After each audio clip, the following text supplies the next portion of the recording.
ما كان محمد أبا أحد من رجالكم। আজকের আলোচ্য বিষয় হলো যে নবীজি সাল্লাল্লাহু আলাইহি সাল্লাম মক্কায় কেন জন্মগ্রহণ করলেন, এর তাৎপর্য কি। দ্বিতীয় হলো নবীজি হস্তি বর্ষ মানে আমুল ফিল, যে যে বছর আব্রাহা হস্তি বাহিনী নিয়ে মক্কা আক্রমণ করতে এসেছিল, সেই বছরে কেন নবীজির জন্ম, নবীজির জন্মকাল এবং জন্মস্থান জন্মস্থান মক্কায় কেন, আর নবীজির জন্মবর্ষ হস্তি বর্ষে কেন। এই দুটি প্রশ্নের উত্তর আমরা খোঁজার চেষ্টা করবো আজকের পর্বে ইনশাল্লাহ। আল্লাহ তাআলা আমাদেরকে তৌফিক দান করুন। সাল্লাল্লাহু আলাইহি ওয়াসাল্লাম। তো নবীগণ সবসময় সমস্ত আম্বিয়া কেরাম সম্ভ্রান্ত বংশধারায় জন্মগ্রহণ করেন। তাদের যুগে সবচেয়ে সেরা, উত্তম এবং উৎকৃষ্ট অভিজাত যে পরিবার থাকে, সে যুগের নিজ যুগের প্রত্যেক নবী ঠিক সে পরিবার, সেই বংশধারা থেকে জন্মগ্রহণ করেন। এটা হলো আল্লাহ তাআলার একটা ধারা, এটা আল্লাহ তাআলার রীতি এবং আল্লাহ তাআলার নীতি। এটা একটা সুন্নাহ, যে নবীদেরকে আল্লাহ তাআলা সে যুগের নিজ কালের সবচেয়ে উৎকৃষ্ট, সবচেয়ে সম্ভ্রান্ত পরিবারে তাদেরকে আল্লাহ তাআলা প্রেরণ করেন। তো এই সম্ভ্রান্ত বংশধারার জন্মগ্রহণ করার কারণে এই বিষয়টা নবীদের দাওয়াতি কাজের গ্রহণযোগ্যতাটাকে বৃদ্ধি করে। উচ্চ বংশীয় হওয়ার কারণে নেতৃত্ব লাভ এবং নেতৃত্ব দান সহজ হয়ে যায় এবং এটা প্রশ্নাতীত হয়। যেমন আমাদের উপমহাদেশের প্রেক্ষাপটে কল্পনা করি যে রাজনৈতিক পরিবারে জন্মগ্রহণ করলে তার কি লাভ, আর রাজনৈতিক পরিবারের জন্মগ্রহণ না করলে নেতৃত্ব লাভ, সরকার প্রধান হওয়া, রাষ্ট্রপ্রধান হওয়াটা কতটা কঠিন এবং দুর্লভ, মানে কষ্টসাধ্য হয়ে যায়। আমাদের দেশের কথাই কল্পনা করি যে দুটি পরিবারের মধ্যে শাসন ক্ষমতা, শাসন ব্যবস্থাটা এই মুতাদাওয়াল মানে পর্যায়ক্রমে ঘুরে ফিরে এই দুই পরিবারের মধ্যে ঘুরপাক খাচ্ছে। এই ধরনের বিভিন্ন দেশেও এমন আছে যে, তো পরিবারের এবং ব্যাকআপটা, পরিচিতিটা অনেক গুরুত্বপূর্ণ রাজনৈতিক ক্ষমতা, রাষ্ট্রীয় ক্ষমতার ক্ষেত্রে, যেটাকে এই ইবনে খালদুন রাহিমাহুল্লাহ তার মুকাদ্দিমার মধ্যে আসাবিয়াহ বলেছেন। যাকে এটা আমরা আলাদা আলোচ্য বিষয়, ইনশাল্লাহ পরবর্তী আলোচনা হবে। তো নবীগণ যে উচ্চ বংশের সন্তান হন, তার পেছনে প্রধানত দুটি হেকমত, দুটি এ, যুক্তি বা দুটি কারণ কাজ করে সাধারণত আমাদের প্রচলিত বিচার বিবেচনায়। এক এক নম্বর হলো উচ্চ বংশের সন্তান হওয়ার কারণে নবীগণের শারঈয়া মানে হলো আইনানুগ বৈধতা থাকে। নবীগণ যখন উচ্চ বংশের সন্তান হন, তাদের একটা আইনানুগ বৈধতা থাকে যে না, সে রাজনৈতিক পরিবারের সন্তান, সে উচ্চ বংশের সন্তান, সে নেতৃত্ব লাভ করতে চাইলে, সে নেতা হতে চাইলে তার বিষয়টাকে সবাই অনুমোদন করে মেনে নেয়, না তার এ বিষয়ে বৈধতা আছে, এ বিষয়ে তার গ্রহণযোগ্যতা আছে। তাহলে উচ্চ বংশে সন্তান হওয়ার পেছনে সন্তান হওয়ার কারণে নবীদের দুটি সুবিধা হয়, দুটি হেকমত থাকে। একটা হলো আইনানুগ বৈধতা, যেটাকে আমরা আশ-শারঈয়াত বলবো। দ্বিতীয়ত হলো আল হিমায়া, সুরক্ষা, সামাজিক সুরক্ষা লাভ হয় উচ্চ বংশের হওয়ার কারণে। এই দুটি হিকমত এবং দুটি কারণকে সামনে রেখে আমরা সামনের আলোচনা করব। তো এই উচ্চ বংশ নবীকে কি দেয়? বৈধতা দান করে। আশ-শারঈয়া তার নবী হওয়াটাকে, তার নেতা হওয়াটাকে, তার ব্যতিক্রমী দাওয়াত প্রদানকে এক ধরনের বৈধতা দান করে, বৈধতার সুবিধা দেয়। একজন শাসক যিনি হন, সে শাসকের কি প্রয়োজন হয়? আইনানুগ বৈধতা প্রয়োজন হয়, আইনানুগ বৈধতার দরকার হয়। আপনি কেন আমাদের শাসক, এমন একটা প্রশ্ন আসতে পারে। আপনি কিসের ভিত্তিতে আমাদের শাসন করবেন? যে কোনো শাসকের সামনে কিন্তু এই প্রশ্ন উত্থাপিত থাকে। এই প্রশ্নটা অনেকে সরাসরি প্রকাশ্যে বলে, আর কেউ ভোটের মাধ্যমে প্রশ্নের উত্তরটা দেওয়ার চেষ্টা করে যে আপনি আমাদের শাসক কেন হবেন, আপনি আমাদের কিসের ভিত্তিতে আমাদের শাসন করবেন, আপনার কি গ্রহণযোগ্যতা আছে, আপনার কি শারঈয়া আছে। তো তখন শাসককে কি করতে হয়? নিজের আইনানুগ বৈধতার প্রমাণ দেখাতে হয়। আমাদের তৃতীয় বিশ্বের বিষয়টা দেখি, যে দুনিয়ার সবচেয়ে যে ভয়ঙ্কর স্বৈরাচার এবং সবচেয়ে বড় জালিম যে সরকার হয়, সেও কিন্তু নামকাওয়াস্তে একটা মুখ রক্ষামূলক ভোটের আয়োজন করে এবং জোর জবরদস্তি করে বছরের পর বছর মসনদ আঁকড়ে থাকা শাসক, জালেম শাসকও কিন্তু আইনানুগ বৈধতাকে গুরুত্ব দেয়। সেও একটা নামকাওয়াস্তে হলো ভোটের ব্যবস্থা করে। হ্যাঁ, সেই ভোটে সে 99.99% ভোট পায়। সেটা উত্তর কোরিয়া হোক, সাবেক সিরিয়ার প্রধানমন্ত্রী প্রেসিডেন্ট বাশার আসাদ হোক, বা আমাদের দেশের রাতের ভোট হোক, মানে বছর বছর মসনদ আঁকড়ে ধরে জুলুমবাজি করেও একটা মুখ রক্ষার জন্য একটা নির্বাচন দেয়। সে প্রমাণ করার চেষ্টা করে যে আমার গ্রহণযোগ্যতা আছে, হোক না সেটা রাতের ভোট হোক বা যেভাবে হোক, সে একটা আইনানুগ বৈধতার জন্য একটা ক্যামোফ্লেজ তৈরি করার চেষ্টা করে যে আমার আইনানুগ বৈধতা আছে। তো আইনানুগ বৈধতা থাকলে জনগণ কি করে, তারে নারে করে তাইরে নাইরে করে যে কোনো একভাবে একটা ভোটটা নিয়ে ফেলতে পারলে একটা জনগোষ্ঠী বললো যে যাক ভোটটা হয়ে গেছে, এই চলে যাক, এক এক ধরনের একটা নিরাপত্তা সিকিউর পজিশনে চলে আসে শাসক। ভোটটা কোন রকম রাতে হোক দিনে হোক যে কোনো ভাবে হোক ভোটটা একবার করে ফেলতে পারলে। তো এ বিষয়ে একটা মজার ঘটনা মনে পড়লো যে জিম্বাবুয়ের শাসক ছিলেন রবার্ট মুগাবে। বেচারা 99 বছর বয়সে তারপর ক্ষমতা ছাড়ে না। জিম্বাবুয়েকে ব্রিটিশ শাসন নাগপাশ থেকে স্বাধীনতার ক্ষেত্রে ওনার অনেক বড় ভূমিকা, এর জন্য জনগণ তাকে অনেকদিন প্রেসিডেন্ট হিসেবে মেনে নিয়েছিল। তো শেষে কোনোভাবে লোক একদম এক পা না দুই পা না চার পা কবরে চলে গেছে, তারপরে লক্ষ্যে প্রেসিডেন্টের পদ ছাড়তে নারাজ। তখন তাকে নানাভাবে চাপ দেওয়া হলো, সে কোনোভাবে মানে কাবু হচ্ছিল না। শেষে সিআইএ এর পক্ষ থেকে এমন একটা ঘটনা মানে প্রচলিত চাউর আছে যে সিআইএ তাকে দিল, যে হুমকি দিল, আমাদের কাছে আপনার কিছু ভিডিও চিত্র আছে যেগুলো আপনার জন্য, আপনার যদি ফাঁস করি আপনার জন্য, আপনার ভাবমূর্তি আপনার ইমেজ জন্য মানে ক্ষতিকর হবে। তখন রবার্ট মুগাবে বললো তাই নাকি, এমন ভিডিও আছে নাকি, তাহলে দাও দাও, আমি আমার ন্যাশনাল টিভিতে প্রচার করি, তাহলে জনগণ বুঝতে পারবে যে আমাদের প্রেসিডেন্ট বিদ্ধ হয়ে যায়নি, তার এখনো ক্ষমতা আছে। যাক, তো এমন এমন কি দোর্দণ্ড প্রতাপ ফেরাউন, সেও কিন্তু সে স্বৈরাচার, জালেমদের বাপ, সে জালেমদের নেতা, সেও তার শাসন ক্ষমতাকে আইনানুগ বৈধতাকে গুরুত্বের সাথে বিবেচনা করেছিল। তো ফেরাউনের মতো নিরঙ্কুশ ক্ষমতার অধিকারী শাসক পৃথিবীতে আর কজন আছে? তার কি জনগণের বৈধতার গুরুত্ব দেওয়ার কোনো প্রয়োজন ছিল? কিন্তু প্রয়োজন ছিল না, কিন্তু সেও এমন স্বৈরাচারও, সে জনগণের ম্যান্ডেট আদায়ের জন্য বলে ইয়া কওমি আলাইসারি মুলক মিশ্র, হে আমার জনগণ, হে আমার জনগোষ্ঠী, মিশরের রাজত্ব কি আমার হাতে নয়? ওয়াহাদিহিল আনহারু তাজরি মিন তাহতি, আর এই যে আমার পায়ের তলদেশ দিয়ে, আমার প্রাসাদের নিচ দিয়ে নীল নদ বয়ে যাচ্ছে, তোমরা দেখতে পাচ্ছ না? এটা আমার আমার আদেশে বয়ে মানে প্রবাহিত হচ্ছে এই নীল নদ। আফালা তুবসিরুন, তোমরা কি দেখো না, এগুলো পর্যবেক্ষণ করো না আমি কি কি করেছি? উন্নয়নের জোয়ার বইয়ে দিয়েছি, পাতাল রেল, এই রেল সেই রেল, নানা কিছু করে উন্নয়ন, কম গণতন্ত্র অধিক উন্নয়নের যে জোয়ার আমি দেশে বইয়ে দিয়েছি, দেখতে পাচ্ছ না এগুলো? এ, এরপর সে বলে কি আম আনা খায়রুম মিন হাযাল্লাযী হুয়া মাহিনুন ওয়া লা ইয়াকাদু ইয়াবিন। সে আবার মুসা আলাইহিস সালামের দিকে ইঙ্গিত করে বলে, মুসা আলাইহিস সালাম তো একটু কথাবার্তা একটু তোতলাতেন, তাকে কটাক্ষ করে বলে, যেমনটা রাজনীতিবিদরা কথায় কথায় বিএনপির বিরুদ্ধে কোনো প্রসঙ্গ নেই, তারপরও বিএনপির সভানেত্রী, চেয়ারপারসন এবং অন্যান্য দের নেতাদের কোনো প্রসঙ্গ ছাড়াই প্রসঙ্গ টেনে আনতো। ফেরাউন যেমনটা করেছে, যে সেখানে সে নিজের রাজত্বের ম্যান্ডেট আদায়ের জন্য, শাসন ক্ষমতাকে সুসংহত করার জন্য জনগণকে সে নিজে কেন শাসক সেটা বোঝাচ্ছে, যে এই নদ নদী আমার নামে প্রবাহিত হচ্ছে, আমি দেশে উন্নয়নের জোয়ার বইয়ে দিয়েছি, এগুলো বলে। পাশাপাশি সে আবার টিপ্পনি কাটতে, বিএনপিকে টিপ্পনি কাটতে সে দ্বিধা করেন যে আম আনা খায়রুম মিন হাযা, আমি কি উত্তম নই, শ্রেষ্ঠ নই, মিন হাযা এই ব্যক্তি চেয়ে, যে ব্যক্তি হুয়া মাহিন তুচ্ছ ওয়ালা ইয়াকাদু ইবিন, কথা বলতে পারে না।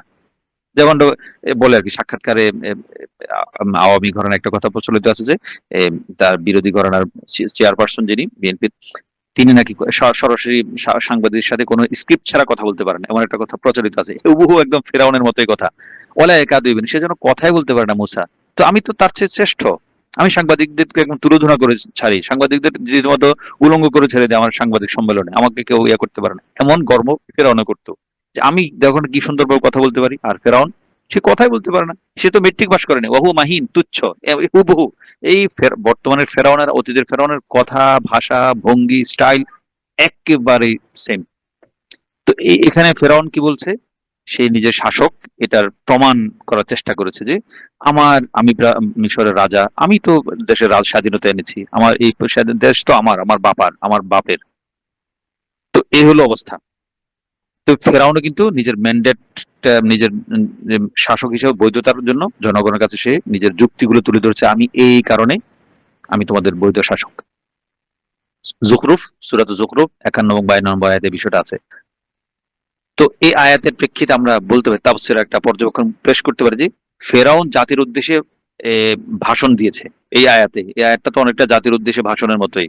ভাষণে নিজেকে শাসক হিসেবে নিজের উপযুক্ততা, নিজের অপরিহার্যতার কারণ তুলে ধরছে। মুসার চেয়ে সে কেন শ্রেষ্ঠ তার কারণ তুলে ধরছে। সে মিশরকে উর্বর করেছে নীল নদের মাধ্যমে, মিশরে নদ নদী প্রবাহিত করেছে, মিশরে প্রাচুর্য সমৃদ্ধি এনে দিয়েছে, মানে উন্নয়নের জোয়ার বইয়ে দিয়েছে, যেমনটা বর্তমানে শয়তান জালেমরা যারা বলে। এই আগের যুগে, প্রাচীন যুগে যে রাজা বাদশাহ ছিল, তারা নানা ভঙ্গিতে নানা আঙ্গিকে নিজেদের বৈধতা গ্রহণযোগ্যতা প্রমাণ করত। তো ভ্রান্ত উপাস্য, কুসংস্কার, অলীক কাহিনীর মাধ্যমে এই আগের যুগের রাজা বাদশারা জনগণকে তাদের অনুগত, তাদের অনুসারী বানানোর চেষ্টা করত। কেউ বলতো আমি ঈশ্বর পুত্র, যেমনটা আমাদের পাশের দেশের প্রধানমন্ত্রী, তিনি বলছেন মাই বায়োলজিক্যাল নেহি হো, মাই মাই আমি মানে মানুষ জন্মজাত নই, আমি অপার্থিব কিছু। ওই নির্বাচনের আগে এক জায়গায় গিয়ে বলেছে, ওটা নিজের পুরো আম, বিরোধী দল তো ভোটে, নিজের দলের লোকেরা ওটা নিয়ে হাসাহাসি শুরু করেছে ভাজপা, যে মাই বায়োলজিক্যাল নিও, আমি মানে মানবীয় সাধারণ ভাবে আমি জন্মগ্রহণ করা সন্তান নই, মোদিজির কথা। তো এমন হুবহু একই কথা অতীতে বলতো, এখনো বলছে মাই বায়োলজিক্যাল নিও। তো কেউ ঈশ্বর পুত্র দাবি করতো নিজেকে, আমি ঈশ্বর পোষ্য, ঈশ্বরের পরিচালিত, ঈশ্বর দ্বারা প্রতিপালিত এমন বলতো, আমি সূর্য সন্তান এমনটা দাবি করতো। এমনকি কেউ কেউ খোদ নিজেকে ঈশ্বর দাবি করে বসতো, ফেরাউন নমরুদ যেমন। এবং কোথাও কোথাও রাজ পরিবারকে দেবতার বংশধর দাবি করা হয়। তো এসব কেন? এসবের মাধ্যমে স্বৈর শাসকরা জনগণের ম্যান্ডেট আদায়ের চেষ্টা করে, স্বৈর শাসকরা প্রমাণ করার চেষ্টা করে যে সে জোর করে ক্ষমতায় নেই, জনগণই তাকে মসনদে চাচ্ছে। এসব কথা বলার উদ্দেশ্য এটাই। তো পরিবার এবং বংশ রাজার আইনানুগ বৈধতার ক্ষেত্রে অনেক বড় ভূমিকা পালন করে। রাজা রাজা যদি একটা রাজনৈতিক পরিবার থেকে আসে, কংগ্রেস পরিবার থেকে আসে, বা পিপলস ভুট্টো পরিবার থেকে আসে, বা লীগ মুসলিম নেওয়াজ শরীফ পরিবার থেকে আসে, বা গান্ধী পরিবার থেকে আসে, যে একটা পরিবার থেকে আসলে এটা খুব রাজার বা শাসকের বৈধতার ক্ষেত্রে অনেক বড় ভূমিকা পালন করে, তখন করতো, এখনো করে। তাহলে পরিবারতন্ত্র, যেটাকে আমরা ইবনে খলদুনের ভাষায় আসাবিয়াহ বলি, আসাবিয়াহ মানে একটা বন্ধন শক্তি, একটা কোনো না কোনো একটা সূত্রে এই শাসকের সাথে, শাসকের দলের সাথে একটা এক ধরনের একটা বন্ধন থাকা। তো সেটা পরিবারতন্ত্র, দলতন্ত্র টিকিয়ে রাখার পেছনেও বৈধতার প্রশ্ন অনেক বড় অনুঘটক হিসেবে কাজ করে। যে আমি দলটাকে টিকিয়ে রাখবো, এটা এটা বৈধতা কি, বৈধতা প্রমাণের জন্য নানাভাবে চেষ্টা করে। কেউ বলে আমরা স্বাধীনতা এনে দিয়েছি, কেউ বলে আমি দেশের উন্নয়নের জোয়ার না একদম প্লাবন না, নুহের একদম প্লাবন বইয়ে দিয়েছি এমন বলে। তো শাসক বা জনপ্রতিনিধি নিজেকে অমুক দলের সদস্য, অমুক পরিবারের সদস্য বা আত্মীয় হিসেবে পরিচয় দেয় কেন?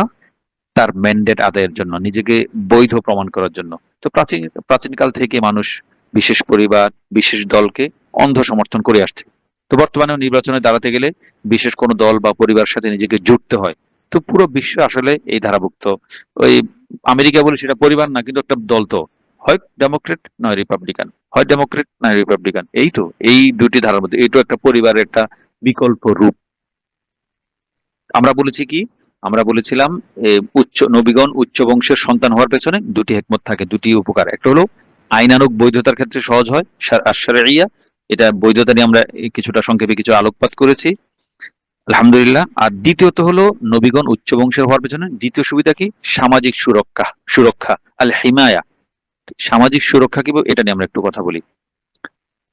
তো নবীগণ যখন উচ্চ বংশে জন্মগ্রহণ করেন, তারা সামাজিক সুরক্ষা লাভ করে, এক ধরনের একটা তাদের সিকিউর একটা বাতাবরণ তাদের চারপাশে থাকে। এসব কারণে এই মানে বড় পরিবারের হলে কি হয়, একটা বিভিন্ন ধরনের সুবিধা পাওয়া যায় সমাজে, রাষ্ট্রে। তো এসব কারণে আল্লাহ তাআলা নবীগণকে সবসময় সর্বযুগে প্রতিষ্ঠিত এবং অভিজাত পরিবারে পাঠিয়েছেন। তো সোহাইব আলাইহিস সালামের পরিবারের তার বিষয়টা দেখি, আল্লাহ তাআলা কোরআনে বলেছেন, ক্বালু, সোহাইব আলাইহিস সালামের কওমের নেতারা তাকে বলেছে, ইয়া সোহাইব, মা নাফকাহু কাসীরাম মিম্মা তাকুল। সোহাইব, তুমি তুমি কি বলো না বলো তার অধিকাংশ আমরা কিছু বুঝি না, তোমার কথা আমাদের বুঝতে সমস্যা, অধিকাংশ তোমার কথা বেশিরভাগ আমরা বুঝি না। মা নাফকাহু কাসীরাম মিম্মা তাকুল। এছাড়া তাদের দ্বিতীয় কমেন্ট হলো, ওয়া ইন্না লানারাকা ফীনা দাঈফা, আমরা তোমাকে দুর্বলে দেখতে পাচ্ছি, তোমার হাত কোনো জনবল নাই, তোমার কোনো লোকবল নেই, তোমার অর্থ বিত্ত শক্তি নেই, দুর্বল। পাশাপাশি এটাও স্বীকার করতে রাজি, তারা স্বীকার করেছে যে ওয়ালাউলা রহতুকা, যদি তোমার গোত্র না থাকতো, লা রজামনাকা, আমরা তোমাকে পাথর মেরে হত্যা করতাম। তার মানে সোয়াইব ব্যক্তিগতভাবে দুর্বল, কিন্তু তার গোত্র, তার গোষ্ঠী, তার পরিবার, তার এই এটা বলয়টা অনেক শক্তিশালী। এজন্য সোয়াইবের বিরোধী শক্তি, বিরোধী দল তাকে কিছু করতে পারছে না। ওমা আনতা আলাইনা বিআজিজ, তবে তুমি ব্যক্তিগতভাবে আমাদের উপর কোনো শক্তি রাখো না। তবে কি তোমার ব্যক্তিগতভাবে তুমি শক্তি না রাখলেও তোমার দল গোত্রটা আমার জন্য একটা বড় বাধা হয়ে দাঁড়িয়েছে। এখানে বোঝা গেলেও সোহাইব আলাইহিস সালাম তার পরিবার, শক্তিশালী পরিবারে, সম্ভ্রান্ত পরিবারে জন্মগ্রহণ করার কারণে বিরোধীরা খুব বেশি উচ্চবাচ্য করতে পারেনি, তার বিরুদ্ধে কোনো ডাইরেক্ট অ্যাকশনে যেতে পারেনি। এটা তারা নিজেরাই স্বীকার করছে এই আয়াতে। সূরা হুদ 91 নম্বর আয়াত। তো এই আয়াতের তাফসীরা বা এই আয়াত নিয়ে আমাদের যে একটা তাদাব্বুর পেশ করতে গেলে আমরা এটাই বলবো যে বিরোধীরা শোয়েবকে কি বলেছে, যে তোমার গোষ্ঠী না থাকলে আমরা তোমাকে পাথর মেরে হত্যা করতাম, লা রাজামনাক। তো শোয়েব তার নিজের গোষ্ঠীর সুরক্ষা পেয়েছিলেন। তো বড় কোনো পরিবারে জন্মালে তো দাওয়াতের প্রাথমিক পর্যায়ে দায়ীগণ এ, কি হয়, নিজের গোষ্ঠীর, নিজের জনগোষ্ঠী, নিজের পরিবারের সুরক্ষা পেয়ে থাকেন বড় কোনো পরিবারে জন্মগ্রহণ করলে। তো সালেহ আলাইহিস সালাম, এটা তো সোহাইব আলাইহিস সালামের কথা গেল, সালেহ আলাইহিস সালামের ক্ষেত্রে কিন্তু একই ঘটনা ঘটেছে।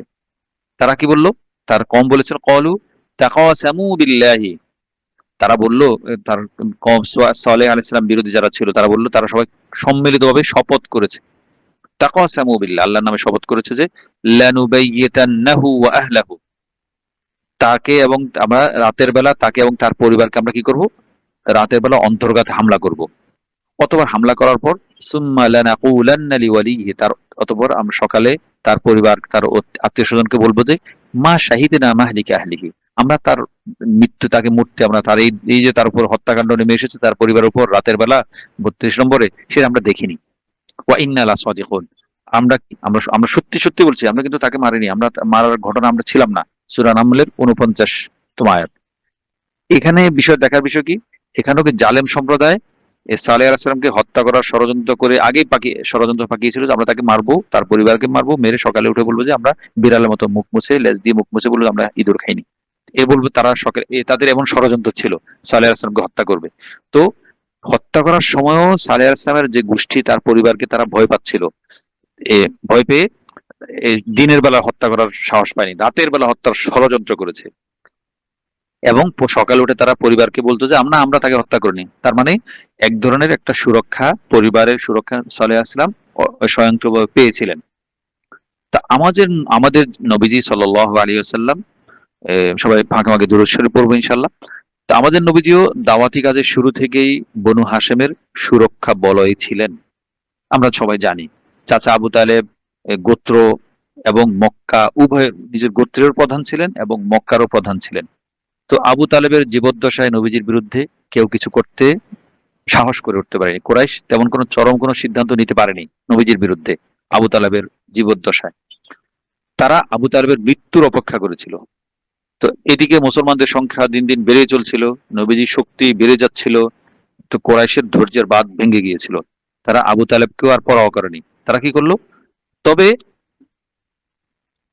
পরোয়া না করলেও মোহাম্মদের উপর আক্রমণ করলে গৃহযুদ্ধের ভয় তাদের মনে ছিল, যে মোহাম্মদের উপর যদি আক্রমণ করা হয় সাল্লাল্লাহু আলাইহি ওয়াসাল্লাম, তাহলে একটা গৃহযুদ্ধের আশঙ্কা তাদের মনে ছিল। তো এই জন্য তারা কি করলো, গা বাঁচানোর জন্য একটা বিকল্প ব্যবস্থা নিল, যে বনু হাশিমের বাইরে মক্কার আশেপাশে এ, প্রত্যেকটা গোত্র থেকে তারা একজন একজন করে যুবক নিল। যুবক, বিভিন্ন গোত্র থেকে যুবকদেরকে একত্র করে একটা কিলিং স্কোয়াড, হত্যাকারী বাহিনী বা গুপ্ত হত্যার বাহিনী একটা তারা গঠন করলো। এটা এই বিষয়ে তারা সিদ্ধান্ত নিয়েছে। তো কিলিং স্কোয়াড গঠন করার পর সেই যুবকরা কি করবে, একযোগে হামলা করবে মোহাম্মদের উপর। তাহলে মক্কার প্রতিটি গোত্রই হত্যাকাণ্ডে শরিক থাকবে। তো সবার বিরুদ্ধে যুদ্ধে অবতীর্ণ হওয়া বনু হাশিমের পক্ষে প্রায় অসম্ভব।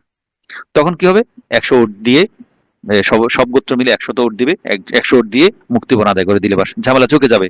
যেমনটা কি করেছে ওই আদনান খাশোগিকে হত্যা করার পর সৌদি সরকার মোহাম্মদ বিন সালমান হত্যা করেছে, হত্যা করার পর কি করেছে, অস্বীকার করেছে এদিকে আমরা তাকে হত্যা করিনি, কিন্তু সব প্রমাণ যুক্তি, সিসি ক্যামেরা সব দিকে তো প্রমাণিত যে সৌদি ইন্টেলিজেন্স তুরস্কের আঙ্কারাতে রাজনীতি এই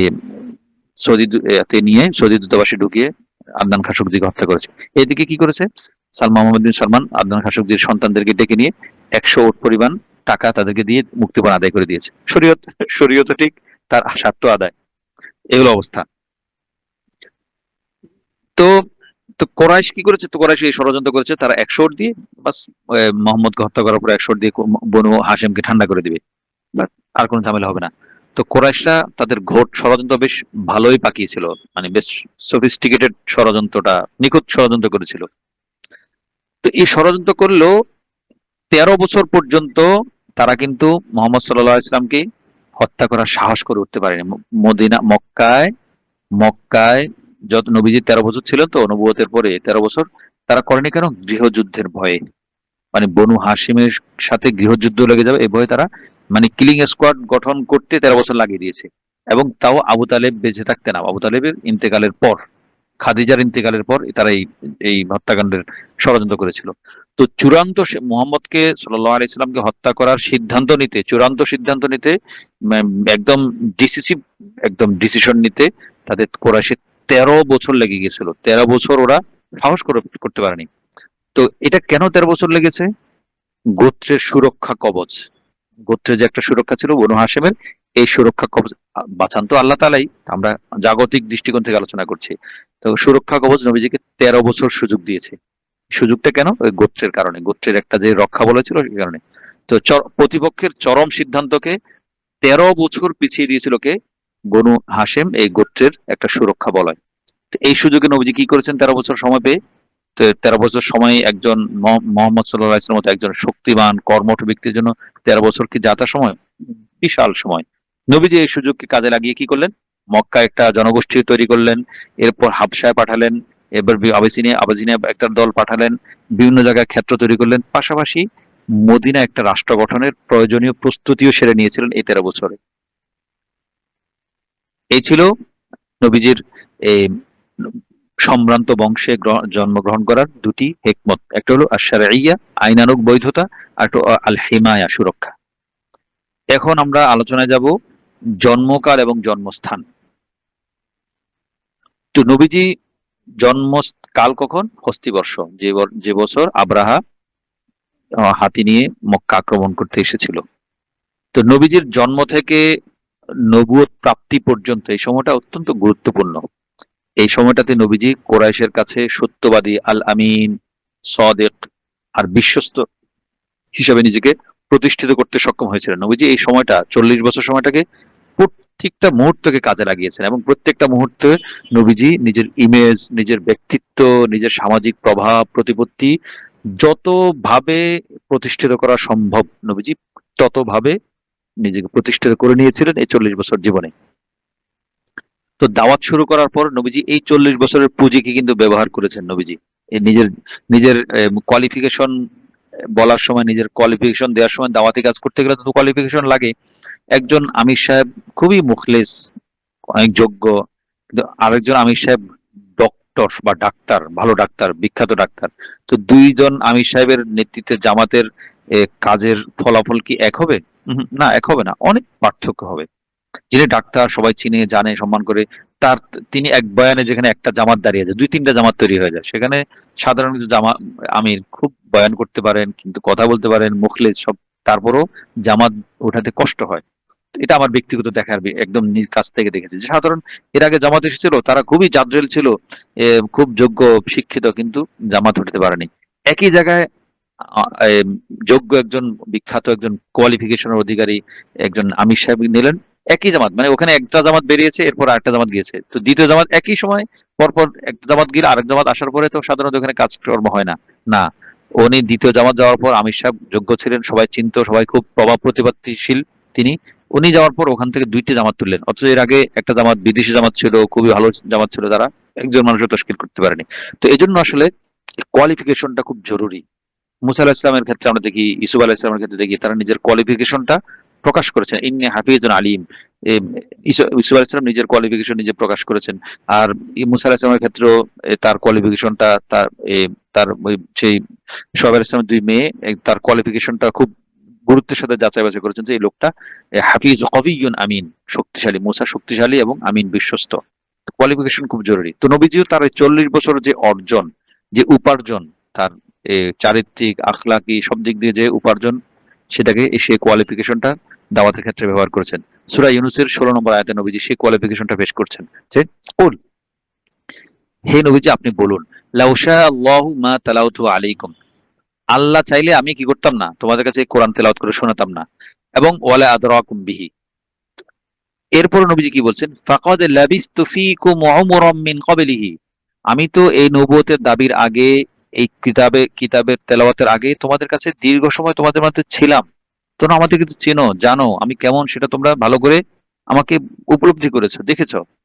এই বাক্যে নবীজি নিজের কোয়ালিফিকেশনটা পেশ করেছেন জাতির সামনে। এজন্য দাওয়াত দেওয়ার ক্ষেত্রে অনেক সময় অনেকে বিনয় করে নিজের পরিচয় প্রকাশ করেন না, আবার অনেকে অন্য কাউকে নিজের পরিচয় প্রকাশ করতে দেন না। ঠিক আছে, ভালো, এটা প্রশংসনীয়, কিন্তু ক্ষেত্র বিশেষে নিজের নিজের কোয়ালিফিকেশন দেয়া বা অন্যের মাধ্যমে নিজের কোয়ালিফিকেশনটা পেশ করা জরুরি হয়ে পড়ে। যেমন মুসলিম পার্সোনাল ল বোর্ড, ভারতের যে মুসলমানদের পারিবারিক আইন, এটা একটা সংগঠন। এই সংগঠনের অধীনে এরা কাজ করে মুসলিম পারিবারিক আইনটাকে রাষ্ট্রীয়ভাবে যাতে সেটা বিচার ব্যবস্থাটা মুসলিম পারিবারিক আইনের অনুকূলে বিচার করে, এই জন্য তারা অনেক আন্দোলন করেছেন। তো একসময় এটার নেতা ছিলেন আবুল হাসান আলী নদভী রহমতুল্লাহ আলী। তিনি একবার একটা বিষয়, একটা কি সায়রা বানু বা কি একটা, কি বানু যেন, ওই ওনার তালাকের ব্যাপারে ওনার মামলা নিয়ে রাজীব গান্ধীর সাথে বৈঠকে বসেছেন। তো রাজীব গান্ধী বিষয়টা মুসলমানদের অনুকূলে বিষয়টা মানতে চাচ্ছিলেন না। তখন আবুল হাসান নদভী, সে মুসলিম আলেমদের প্রতিনিধি দলের নেতা ছিলেন, তিনি বললেন, রাজীবজি, আপনার সামনে এমন একজন মানুষ বসে আছে যিনি একটু হু করলে আরবের 4-5টা রাষ্ট্রের প্রধান এখনই জেট বিমান পাঠিয়ে তাকে আরবে নেওয়ার জন্য এই মুহূর্তে তারা রাজি, পাঠিয়ে দেবে। তার তার একটা আঙ্গুলি হেলনে আরবের রাষ্ট্রপতিরা তার কি বলেন, তার কি চান সেটা শোনার জন্য তারা নতজানু হয়ে তার সামনে বসবেন। আপনি আর সামনে এমন একজন মানুষ বসে আছে। এভাবে বলার পর রাজীবজি খুবই প্রভাবিত হয়েছিলেন, এবং সেই মুসলিম পার্সোনাল ল বোর্ডের অধীনেই তিনি আইনটা করার জন্য বলেছেন। তো আসলে কোয়ালিফিকেশনটা ক্ষেত্র বিশেষে জরুরি। তো এই সূরা ইউনূসের 16 নম্বর আয়াতের প্রেক্ষিতে আমরা একটা তাফসীর বা পর্যবেক্ষণ হলো, যিনি নেতা হবেন আমাদের নবীজির মতো, যিনি নেতা হবেন, তো শৈশব থেকে তার আচার আচরণে তার আলামত ফুটে উঠতে থাকে। কৈশোর দেখে বোঝা যায় যে এই মানুষটার ভবিষ্যৎ কোন দিকে গড়াচ্ছে। তো 40 বছর বয়সে উপনীত হওয়ার পর নবীজির এই পরিবার পরিস্থিতি চট করে একদিন সব বদলে যায়নি। দীর্ঘদিন ধরে, মানে দীর্ঘ সময় ধরে নবীজি তিলে তিলে নিজেকে গড়ে তুলেছেন। আল্লাহ তাআলা নবীজিকে গড়ে তুলেছেন, নবীজি গড়ে উঠেছেন। এই আয়াতে ফাকাদ লাবিস্তু ফীকুম উমরাম মিন ক্বাবলি, আমি তো তোমাদের মাঝে দীর্ঘ সময় ছিলাম, এই বাক্যটা বলে এই কোয়ালিফিকেশনটা পেশ করে নবীজি এই বিষয়টার দিকে ইঙ্গিত করেছেন, কোরাইশকে সেদিকে তাকাতে বলেছেন। তো নবুয়তের আগে নবীজি কি ছিলেন? সাদেক এবং আমিন হিসেবে সবার কাছে সমাদৃত ছিলেন। এই সাদেক এবং আমিন হওয়াটা কৃত্রিম ছিল না, বানোয়াট ছিল না। এটা প্রপাগান্ডা বা প্রচার প্রচারণা চালিয়ে নবীজি এই খ্যাতি বা এই সুখ্যাতি অর্জন করেননি। এটা স্বতঃসিদ্ধ বিষয় ছিল। সবার কাছে তিনি সত্যবাদী এবং বিশ্বস্ত হিসেবে পরিগণিত ছিলেন। তো মক্কার কোনো এমনকি শত্রু পর্যন্ত নবীজি, আমাদের প্রথমে আলোচনা গিয়েছে না, ওই আবু সুফিয়ান এবং হিরাক্লিয়াসের বিষয়ে, আমাদের আগের পর্বগুলো যারা নিয়মিত ধারাবাহিকভাবে শুনে এসেছে তারা বুঝতে পারবেন। হিরাক্লিয়াসের দরবারে আবু সুফিয়ান ইচ্ছা করেও মিথ্যা বলতে পারেনি, নবীজির স্বীকৃতি দিতে হয়েছিল। তো মক্কার কেউ নবীজির এই সত্যবাদিতা, আমানতদারিতা সম্পর্কে কেউ অস্বীকার করেনি, করার উপায় ছিল না। তো নবীজি চ্যালেঞ্জের ভঙ্গিতে বলেছেন, ফাকাদ লাবিস্তু ফীকুম উমরাম মিন ক্বাবলি, আমার অতীত জীবনের দিকে তোমরা তাকাও। এটা অনেকটা চ্যালেঞ্জ ছুড়ে দিয়েছিলেন তাদের সামনে, তাকাও আমি কেমন ছিলাম, এখন তোমরা আমাকে মানতে পারছো না কেন। তো এই আয়াতের সম্পর্কে আমাদের দ্বিতীয় পর্যবেক্ষণ হলো, নবুয়তের আগে নবীজির জীবনে এবং নবীজিকে ঘিরে যেসব ঘটনা ঘটেছে, সেগুলোর প্রত্যেকটা ঘটনা নবীজির জীবন গঠনে গুরুত্বপূর্ণ উপাদান হিসেবে কাজ করেছে। এসব ঘটনা নবীজিকে ভবিষ্যতে রসূল এবং নেতা হওয়ার জ্ঞান, অভিজ্ঞতা এবং প্রশিক্ষণ দিয়েছে। এই প্রত্যেকটা ঘটনা, এই এ- এ- এই ঘটনাগুলো আসলে, ঘটনাও নবীজির জীবনে, নবীজির আশেপাশে কেন ঘটিয়েছেন, এটা একটা আল্লাহ তাআলার মহা পরিকল্পনার অংশ। নবীজিকে এই ঘটনাগুলোর মধ্য দিয়ে নবীজিকে নিয়ে যাবেন, সামনে এগোবেন, নবীজিকে সমৃদ্ধ করবেন, ঋদ্ধ করবেন, নবীজিকে এনরিচ করবেন। এটাই ছিল আল্লাহ তাআলার পরিকল্পনা। নবীজিকে গড়ে তোলার জন্য আল্লাহ তাআলা এসব ঘটনা ঘটিয়েছেন। নবীজিকে নবীজিকে নবী হওয়ার জন্য যোগ্য করে তুলেছে। এমন কয়েকটা বিষয় তুলে ধরলে চিত্রটা আশা করি পরিষ্কার হবে। 1 নম্বর, নবী হওয়ার জন্য কি করতে হয়? উচ্চ বংশে জন্ম নিতে হয়। তো নবীজির জন্মের সাথে সাথে সেটা নিশ্চিত হয়ে গেছে, নবীজি বনু হাশেম মক্কার সবচেয়ে অভিজাত পরিবারে তিনি জন্মগ্রহণ করেছেন, এটা মিলে গেছে। দ্বিতীয়ত নবীজি হস্তিবর্ষে জন্মগ্রহণ করেছেন। তা আসহাবে ফিল মানে হস্তিবর্ষের ঘটনা যেটা, সেটা গোটা আরব জুড়ে ব্যাপকভাবে প্রসিদ্ধি লাভ করেছিল। এই হস্তিবর্ষের ঘটনা আসলে এটা তো প্রসিদ্ধি লাভের কথা, এমন একটা ব্যতিক্রমী ঘটনা তো হাজার বছর একবার ঘটে না। তো এটার একটা আমরা একটা পটভূমিটা আমরা একটু আলোচনা করি। সেকালে নবীজির জন্মের সময় ইয়ামান যে বর্তমান যে ইয়ামান আছে, ইয়ামানের তখন তার পরিধি আরো বড় ছিল। তো ইয়ামানের নিয়ন্ত্রণ নিয়ে পারস্য এবং রোমের মধ্যে কি ছিল, সবসময় টানাপোড়েন টানা হেচড়া লেগেই থাকতো। একবার এই পক্ষ ইয়ামানের দখল নিত, আবার ওই পক্ষ ইয়ামানের দখল নিত, এভাবে টাগ অব ওয়ার চলছিল। তো ইয়ামান কখনো পারস্যের অধীনে থাকতো, কখনো রোমের অধীনে। তো ইয়ামান তো তুলনামূলক পারস্য, ইরান, বর্তমানে ইরান, তৎকালের পারস্য সাম্রাজ্য, তাদের জন্য এই পারস্য সম্রাটের জন্য ইয়ামান দখল করাটা তুলনামূলক সহজ ছিল। কারণ এখন যেমন এই ইয়েমেনের উপর প্রভাব কার বেশি, ইরানের বেশি, সেটা আজকের কথা না, সে প্রাচীন যুগ থেকে আসলে ইরান বা পারস্য সালতানাত ইয়েমেনের সাথে এক ধরনের যোগসূত্র এ, রেখে এসেছে এবং যোগসূত্রের এই সুবিধা লাভ করে এসেছে। কারণ এটা কারণ হলো পারস্য এবং ইয়ামানের মাঝে ছিল আরব উপসাগর। উপসাগরটা পাড়ি দেওয়ার জন্য খুব বেশি বড় ছিল না, ওটা পাড়ি দিলেই এই পারস্য সাগর থেকে একটা নৌকা বা একটা নৌযান দিয়ে পাড়ি দিলেই ইয়ামান। তো পাশাপাশি ইয়ামানের মাটি ছিল উর্বর, এখনো উর্বর। এখানে ইয়ামানের একদম প্রাচীন আরবের প্রাচীন জনগোষ্ঠী ইয়ামানে। আমরা আমাদের শুরুর দিকে আলোচনা আমরা যারা শুনেছি, মক্কায় যে আগমন জুরহুম গোত্র, ইসমাইল আলাইহিস সালাম যে বংশে বিয়ে করেছেন, এছাড়া বনু খুজাআ গোত্র, কুসাই বিন কিলাবের শ্বশুর বংশ যেখানে তিনি বিয়ে করেছেন, যাদের কাছ থেকে নেতৃত্ব নিয়ে তিনি মক্কার রাজা হয়েছিলেন, যে আমাদের আগের পর্ব যারা শুনেছে তারা বিষয়গুলো ধরতে পারবে ইনশাল্লাহ। তো এই বড় বড় গোত্র সবাই ছিল ইয়ামানের অধিবাসী, এবং ইয়ামানে বিপুল সংখ্যক মানুষের বসবাস ছিল সে যুগেও। পাশাপাশি ইয়ামান ছিল একটা বাণিজ্য কেন্দ্র, ওয়ার্ল্ড ট্রেড সেন্টার, মানে আন্তর্জাতিক বাণিজ্যের একটা হাব ছিল, যেমনটা সিরিয়া ছিল। এই দুটি হাব, একটা সিরিয়া শাম আর একটা হলো ইয়ামান, এই দুটি হাবেই কোরাইশ বাণিজ্য কাফেলা যেত বছর দুইবার, যেটা সূরা কোরাইশে আল্লাহ তাআলা বলেছেন। তো বাণিজ্যিক হাব ছিল ইয়ামান, এই জন্য ইয়ামানের প্রতি উভয় সুপার পাওয়ার, পারস্য এবং রোম, দুই সুপার পাওয়ারের লোলুপ দৃষ্টি ছিল। তবে এক্ষেত্রে এগিয়ে থাকতো কারা, এই পারস্য বা পারস্য সাম্রাজ্যরা, কারণ তাদের কাছাকাছি ছিল, তাদের ইয়ামেন আসাটা তাদের জন্য তুলনামূলক সহজ ছিল। তো এর ছিল এই পারস্যের রোম সাম্রাজ্য ছিল সে কোথায়, রোমে, আর একটা ছিল কনস্টান্টিনোপলে। আর পারস্য থেকে ইয়ামান অনেক কাছেই রোমের তুলনায়। তো ইয়ামান যদি হাতে থাকে, তাহলে আন্তর্জাতিক ওয়ার্ল্ড ট্রেড সেন্টার মানে আন্তর্জাতিক বাণিজ্যিক হাবের একটা বড় হাব নিজের দখলে থাকে। এই জন্য ইয়ামান রাজনৈতিকভাবে অত্যন্ত গুরুত্বপূর্ণ এলাকা ছিল। আর রোমানদের রাজধানী ছিল কোথায়, কনস্টান্টিনোপল। তো সেখান থেকে সরাসরি ইয়ামান দখল করা অনেক কঠিন। তো সেকালের হাবশা, বর্তমানে ইথিওপিয়া ছিল রোমের অধীন। এবং খ্রিস্টীয় মতাদর্শে হাবশার যে গির্জা, ইথিওপিয়ার যে গির্জা, তারা কনস্টান্টিনোপল গির্জার অনুসারী ছিল। কনস্টান্টিনোপল মানে কি, অর্থোডক্স, মানে গ্রিক অর্থোডক্স চার্চ যেটা সেটা। তো সাগর পথে হাবশা এবং ইয়ামানের দূরত্ব খুবই কম। মধ্যখানে কি ছিল, বাবে মান্দাব, যে এই যে সংকীর্ণ প্রণালী দিয়ে এখন আছে না হুসি যারা ইয়ামানের শিয়া জনগোষ্ঠী, যে বিদ্রোহী গোষ্ঠী, তারা এই বাবে মান্দাব অত্যন্ত 22 কিলোমিটার বা এই ধরনের একটা দূরত্বের একটা সংকীর্ণ প্রণালী আছে। এক পাশে সৌদি আরব আর এক পাশে ইয়ামান, এই বাবে মান্দাব দিয়ে যখন কোনো জাহাজ যায়, সংক্ষিপ্ত যে প্রণালী, এখান দিয়ে ওরা আক্রমণ করে। সাগরটা খুব সংকুচিত, এখানে হামলা করাটা খুব সহজ। এই মান্দাব প্রণালী ইয়ামান এবং হাবশার মধ্যখানে এই মান্দাব প্রণালী। তো রোমানরা কি করতো, হাবশা তো তাদের অধীনে ছিল, হাবশাতে আর পারস্যরা যেতে পারতো না। তো হাবশাকে তারা, রোমানরা সবসময় সেখানে ক্ষমতা সুসংহত করত, হাবশার মাধ্যমে তারা ইয়ামানকে দখলে রাখতো। ইয়ামান ছিল হাবশার একটা কলোনি, আর হাবশা ছিল রোমানদের কলোনি। তো হাবশাকে দিয়ে তারা ইয়ামান শাসন করার চেষ্টা করত রোমানরা। তো নবীজির জন্মকালে ইয়ামানে যে প্রশাসক ছিল, সে প্রশাসকের নাম ছিল আবরাহা হাবশি। সেই ইয়ামানের অধিবাসী ছিল না, সে ছিল মূলত হাবশার অধিবাসী।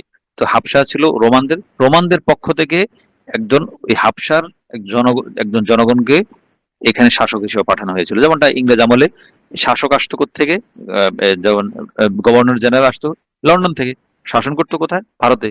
তদ্রূপ এই শাসন করার জন্য, ইয়েমনকে শাসন করার জন্য রোমানরা কাকে পাঠাতো? হাবশি শাসককে, হাবশি একজন জনগোষ্ঠীকে পাঠাতো, যাতে এখানকার জনগণের সাথে হাবশা এবং ইথিওপিয়া এবং ইয়ামানের তাদের ভাষা সংস্কৃতি প্রায় কাছাকাছি ছিল, রং টং প্রায় কাছাকাছি, চুল কোকড়া, হাবশার ইথিওপিয়ার মানুষের চুল কোকড়া, ইয়ামানের লোকদেরও চুল কোকড়া। তো বাহ্যিক অভাবে আর বাহ্যিক লুকে কাছাকাছি ছিল। তো আব্রাহা ছিল, সে হাবশার সেনা কর্মকর্তা ছিল। তো ঔপনিবেশিক শাসকদের রীতি অনুসারে মানে শাসকদের ভূমি থেকেই প্রশাসক নিয়োগ দেওয়া হয়, এমন একটা নীতি সে যুগে। এখানেও আব্রাহাকে ওই তাদের রোমানরা তাদের উপনিবেশ ইয়েমানের উপনিবেশটাকে অধীনে রাখার জন্য হাবশা থেকে, ইথিওপিয়া থেকে একজন শাসক নিয়োগ দিয়েছিল, সে ছিল এই আব্রাহা। আব্রাহা ছিল একজন সেনানায়ক। তো যেমনটা ইংরেজ আমলে উপমহাদেশে রাষ্ট্রপ্রধান ব্রিটেন থেকে পাঠানো হতো। তো এতে কি হয়, কলোনির উপর যে তারা যে উপনিবেশ উপর নিয়ন্ত্রণটা পোক্ত থাকে এবং বিদ্রোহে হাতছাড়া হওয়ার আশঙ্কা কম থাকে। তো আব্রাহা ধর্মে ছিল খ্রিস্টান। তো ইয়ামান শাসন করতে এসে দেখলো যে আরবের লোকেরা তাদের খ্রিস্টান ধর্মের প্রতি অতটা শ্রদ্ধাশীল না। তো এবং খ্রিস্টান ধর্মের গির্জাতেও তারা যায় না। তারা যায় কোথায়? ইয়ামান এবং বিভিন্ন জায়গা থেকে আরবের লোকেরা দলে দলে মক্কায় যায়। মক্কায় কোথায়? সে খবর নিয়ে জানলো যে কাবা শরীফের উদ্দেশ্যে যায়। তো আব্রাহা যদিও প্রশাসক, সে স্বাধীন শাসক ছিল না, রোমের অধীনে একটা প্রশাসক ছিল। প্রশাসক হলেও সে অনেকটা স্বাধীন শাসকের মতোই এই প্রবল এবং শক্তিমত্তা এবং দাপটের সাথে ইয়ামান শাসন করত। সে কিছুটা এক ধরনের সর্ট অফ এক ধরনের মানে স্বায়ত্ত শাসনের মতো, স্বায়ত্ত শাসনাধীন এলাকার শাসকের মতোই ইয়ামানকে শাসন করত। সে দেখলো মানে যোগ্যতা তো ছিল আব্রাহার মধ্যে। সে লক্ষ্য করলো যে আরবরা তার মতো খ্রিস্টান ধর্ম অনুসরণ করে না, তারা সবাই মূর্তি পূজারী, যেভাবে হয় আর কি। মিশনারিদের চিন্তা আছে তখনও ছিল। সে কি করলো, কি নিজের খ্রিস্ট ধর্ম প্রচারের জন্য, নিজের প্রভাব প্রতিপত্তি এবং খ্রিস্টান ধর্মের প্রচার প্রসার বৃদ্ধির জন্য ইয়ামান একটা কি করলো, কুল্লাইস, কফ লাম ইয়া সদ, কুল্লাইস, কুল্লাইস নামে একটা গির্জা নির্মাণ করলো ওই রোমান কনস্টান্টিনোপল গির্জার অনুসরণে। তো গির্জা নির্মাণ করার পর সে কি করলো, সবার মাঝে ঢাক ঢোল পিটিয়ে ঘোষণা করে দিল যে এখন থেকে সবাই মক্কায় না গিয়ে, কাবায় না গিয়ে, এই আরবের লোকেরা যেন কুল্লাইস জিয়ারত করতে আসে। কাবা শরীফ যেভাবে জিয়ারত করতে যায়, কুল্লাইসটা জিয়ারত করতে আসবে, এমনটা ছিল আব্রাহার খাহেশ। তো এতে ধর্মীয় দিক যেমন ছিল, আব্রাহার মাথায় বাণিজ্যিক চিন্তাটাও ছিল। চারিদিক থেকে যখন এই রাজধানী ইয়ামানে লোকরা আসবে কুল্লাইস জিয়ারত করার জন্য, তো রাজধানী শহরটা ধর্ম, রাজনীতি, বাণিজ্য সব দিক থেকে সে গুরুত্বপূর্ণ হয়ে উঠবে, এমনটা ইচ্ছা আব্রাহার ছিল। পাশাপাশি আরেকটা তার খাহিশ ছিল যে মূর্ত পূজারীরা যখন কুল্লাইস, যাদের চার্চ, মানে এখন যেমন ভ্যাটিকান সিটি, তো এই কুল্লাইস যখন জিয়ারতে আসবে, এখানে ব্যাপক চাকচিক্য জাঁকজমক দেখিয়ে আর মূর্তি পূজারী আরবদেরকে তারা কি করবে, পেগান আরবদেরকে তারা খ্রিস্ট ধর্মে দীক্ষিত করতে পারবে আব্রাহা, এমনটা তার একটা খায়েশ ছিল, গোপন পরিকল্পনা ছিল। তো এই হিসাবে কোল্লাইসের পক্ষে অনেক ডাকঢোল পিটানো হয়েছে, নানাভাবে লোকদেরকে কোল্লাইস মুখী করার প্রয়াস চালানো হলো, এবং এই কোনো কাজ হলো না। সে ব্যাপক প্রচারণা চালালো, মিডিয়াকে কাজে লাগিয়ে দিল, সবকিছু নামিয়ে দিল, কিন্তু আরবরা আর এমুখী হয়নি। তারা সে আগের মতোই মক্কামুখী, তাদের স্রোতটা। তা আরবরা কোল্লাইসের দিকে আকৃষ্ট হলো না। আব্রাহার যে কোল্লাইস প্রকল্প, সেটা মাঠে মারা গেল। সে কাজ হলো এত টাকা ব্যয় করে সে কোল্লাইসকে প্রতিষ্ঠিত করতে পারেনি, গোপালগঞ্জকে প্রতিষ্ঠিত করতে পারেনি। তো এটা তার গোপালগঞ্জ প্রকল্প মাঠে মারা গেছে। তো একদম এত টাকা ব্যয়, এত বিশাল পরিকল্পনা করে যেটা করলো, সেটা মুখ থুবড়ে পড়েছে। আরবরা দূরে থাক, ইয়ামানের লোকজন পর্যন্ত কল্যাণমুখী হয়নি। এটা কেমন কথা? তো সে খুব অভিমানত হলো, মনে কষ্ট পেল, সে খুব ক্ষুব্ধ হলো। আসলে আরবদের মনে কাবা শরীফের প্রতি অন্যরকম একটা সম্মান সমীবোধ ছিল। তো কাবার প্রতি সম্মান এবং মমতা আরবরা জন্মগতভাবে এবং উত্তরাধিকার সূত্রে লাভ করত। আল্লাহ তাআলা তো কোরআনে বলেছেন তাহভি ইলাইহিম, যে কাবা মাসাবাতাল লিন্নাস, কাবা শরীফটা একটা মানুষের আকর্ষণের ক্ষেত্র, প্রত্যাবর্তনের ক্ষেত্র। মানুষ এদিকে আকর্ষণ বোধ করে, আকৃষ্ট হয় কাবার প্রতি। এটা অন্যরকম একটা সুতীব্র একটা টান অনুভূত হয় কাবার প্রতি। এটা আজীব এটা আল্লাহ তাআলার পক্ষ থেকে একটা অলৌকিক বিষয়। তো আল্লাহ তাআলার কুদরতি ইশারাতেই কাবার প্রতি মানুষের মনে টান ছিল। এই বিষয়টাও নবীর আগমন ক্ষেত্র প্রস্তুত করার অংশ ছিল যে এমন এক জায়গায় নবীকে পাঠাবেন যে জায়গার প্রতি মানুষের অন্তরে একটা টান ছিল। তো নবীকে মক্কায় পাঠানোর ক্ষেত্রে এটা একটা বড় একটা কারণ। মক্কায় কেন? মক্কায় এই জন্য। তো আল্লাহ তাআলা জাহিলি যুগেও চরম অন্ধকার সময়েও কাবাকে পুরো আরবের কেন্দ্র বিন্দুতে রেখেছিলেন। কল্লাইস হোক, পুল্লাইস হোক, গোপালগঞ্জ হোক, যাই হোক, যত আয়োজন হোক, সব আয়োজন ব্যর্থ করে আরবরা কাবামুখী হয়েছিল। এটা ছিল আসলে মূলত ইব্রাহিম আলাইহিস সালামের দোয়ার ফসল। দোয়ার ফসল এভাবে নবী ইব্রাহিম আলাইহিস সালাম সূরা ইব্রাহিমের 37তম আয়াতে আল্লাহ তাআলা সেই দোয়াটা তুলে ধরেছেন যে বিসমিল্লাহির রহমানির রহিম রব্বানা, ইব্রাহিম আলাইহিস সালাম দোয়া করছেন ইসমাঈল আলাইহিস সালাম সহ, ইন্নী আসকানতু মিন যুররিয়াতি, আমি আমার বংশধরকে এখানে বসবাস করতে দিয়েছি, বসতি স্থাপন করেছি, বিওয়াদিন, এমন এক জায়গায়, এমন এক উপত্যকায়, গায়রি জি জারইন, সেখানে কোনো গাছপালা ঘাসলতা কিছু নেই, কোনো শস্য ক্ষেত্র নেই, কিচ্ছু নেই, কালো কালো প্রচন্ড রুক্ষ গরম বালু আর পাহাড়, এমন একটা জায়গা আমি আপনার হুকুমে আমার বংশধরকে, আমার ইসমাইলকে, আমার হাজেরাকে এখানে আমি বসতি স্থাপন করে দিয়েছি। ইনদা বাইতিকাল মুহাররম, আপনার পবিত্র ঘরের কাছে। রব্বানা, মাবুদ গো, আমার প্রতিপালক, কেন আমি এটা করেছি? এই জন্য লিয়াকিমুস সালাহ, তারা যেন সালাত কায়েম করে। সুতরাং এখন আমি তো এটাগুলো করেছি, আপনার কাছে আমার চাওয়া হলো, আপনার কাছে আমার আবেদন হলো, ফাজআল আফইদাতাম মিনান নাস, আপনি মানুষের হৃদয়গুলোকে, মানুষের অন্তরগুলোকে এমন করে দেন যে তাহওয়ি ইলাইহিম, যে তাদের অন্তরটা এদিকে কি হয়, আমার বংশধরদের প্রতি, আমার পরিবারের প্রতি, এই মক্কার প্রতি, কাবার প্রতি তারা তাহওয়ি, মানে আকর্ষণ বোধ করে। এই কাবার প্রতি তাদের এক ধরনের যেন, যাকে বলে ফেসিনেশন থাকে, যে আমি কাবায় যাব, আমি কাবা শরীফ জিয়ারতে যাব, আমি কাবা দেখতে যাব, এই যে একটা ফেসিনেশন তাদের ভিতরে তৈরি হয়। তাহওয়ি, হাওয়াটা হলো একদম মনের একদম অদম্য প্রেম, অদম্য ভালোবাসা, অকৃত্রিম টান টান, এটা হলো তাহওয়ি, যাকে আমরা ফেসিনেশন বলতে পারি। এবং এরপর নিকে বললেন শুধু এ কাবার প্রতি ভালোবাসা বা কাবার প্রতি টানের কথাই দোয়া করেনি, এর পাশাপাশি এই দোয়া করেছেন, ওয়ারযুকহুম মিনাস সামারাত, হে আল্লাহ, আপনি আমার রব, আমার প্রতিপালক, মাবুদ গো, আপনি তাদেরকে নানা ধরনের ফলমূল দিয়েও আপনি তাদেরকে রিজিক দিন। তাহলে তারা কি করবে? লাআল্লাহুম ইয়াশকুরুন, তারা শুকরিয়া আদায় করবে। এই ছিল ইব্রাহিম আলাইহিস সালামের দোয়া। কখন?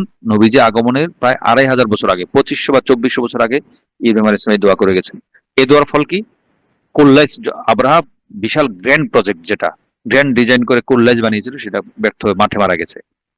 তো মানুষের মনে কাবার মহব্বতটা আল্লাহর তরফিয়া। আমার মনে যদি কাবার মহব্বত থাকে, আমি যদি নিয়মিত বারবার কাবা শরীফে জিয়ারতে, ওমরায় হোক, হজ হোক যাওয়ার চেষ্টা করি, যাই, সেটা আমার জন্য, আমার এই ভিতরে মহব্বতটা, এটা আল্লাহর পক্ষ থেকে আসা। হ্যাঁ, কেউ কেউ যুক্তি দেয় নফল ওমরা বা নফল হজ করাচ্ছে, এই টাকাটা দান করে দেওয়া ভালো।